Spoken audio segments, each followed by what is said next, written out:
Hello and welcome back to this series, Happier Ever After.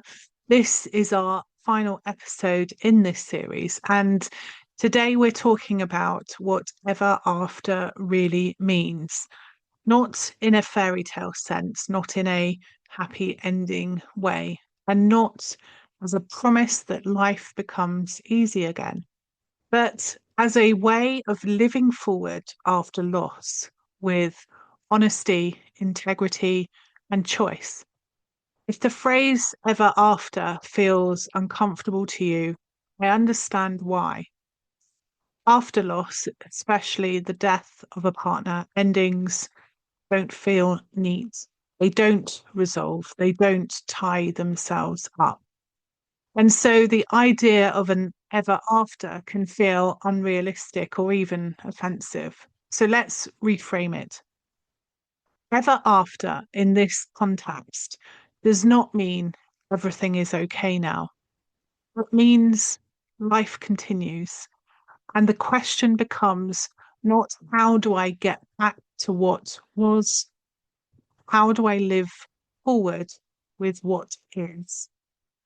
That is a very different question. One of the most painful misconceptions about grief is the idea that healing means letting go of love, as though the only way forward is to leave the past behind. But for most people, that doesn't feel right. Love doesn't disappear when someone dies, connection doesn't vanish. What changes is the form it takes. Living forward after loss is not about severing ties with the past. It's about learning how to carry love without being trapped in pain. And that takes time. Many people fear that if they stop hurting so much, it means something precious has been lost. That the pain is proof of love, that suffering is loyalty. If that belief has been part of your experience, you're not alone. I want to gently say this. Pain is not the container for love. Love is the container.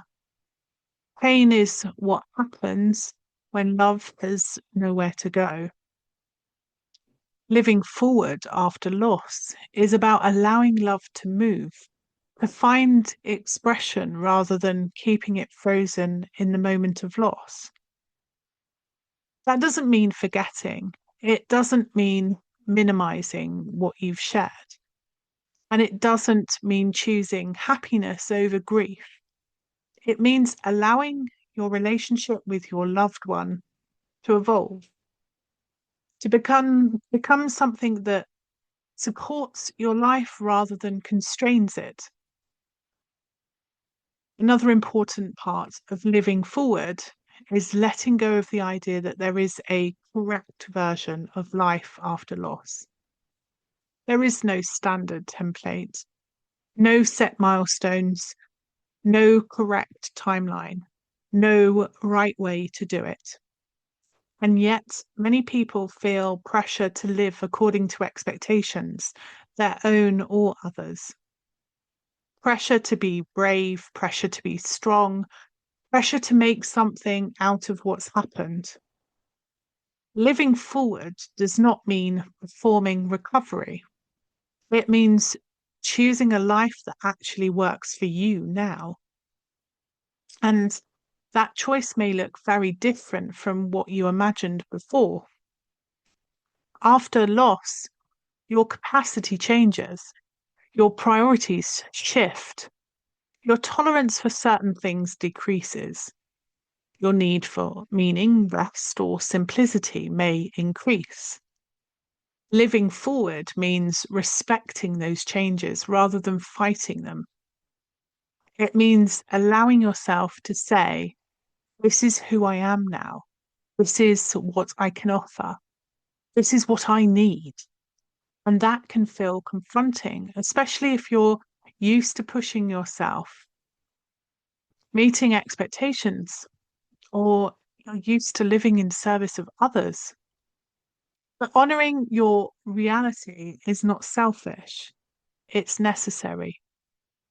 Another fear that often shows up at this stage is the fear of choosing wrong. What if I build a life I later regret? What if I move forward too soon? What if I stay where I am for too long? These fears make sense. Loss has already shown you how little control you have. So hesitation can feel safer than choice. But living forward does not require certainty. It requires responsiveness. It's not about making permanent decisions. It's about making honest ones based on who you are today. You're allowed to change your mind. You're allowed to adjust. You're allowed to try things and let them go. You're allowed to make mistakes. Living forward is not a single leap. It's a series of small, ongoing choices. Another thing I want to say clearly here is this. Living forward does not mean leaving grief behind. Grief will always be a part of your story, but it does not need to dominate every chapter. Over time, many people find that grief becomes less consuming, not because they cared less, but because life grew around it.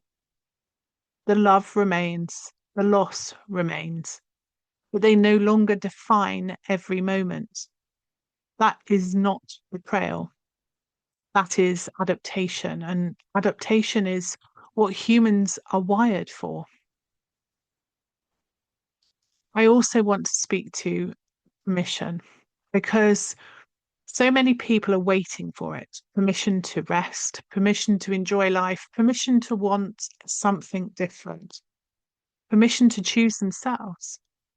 If no one has said this to you clearly, let me say this to you now. You are allowed to choose a life that works now, not the life you planned before, not the life others expect, not the life that looks good from the outside, but a life that fits your capacity, your values, your truth. You do not need to earn this permission. You do not need to justify it. You have already been through something that changed you.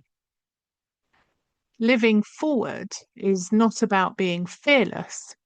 It's about being honest. It's about recognizing that staying frozen in pain does not honor love, it only prolongs suffering.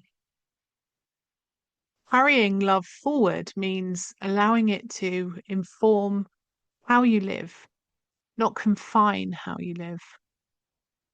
It means letting love shape your compassion, your choices, your boundaries.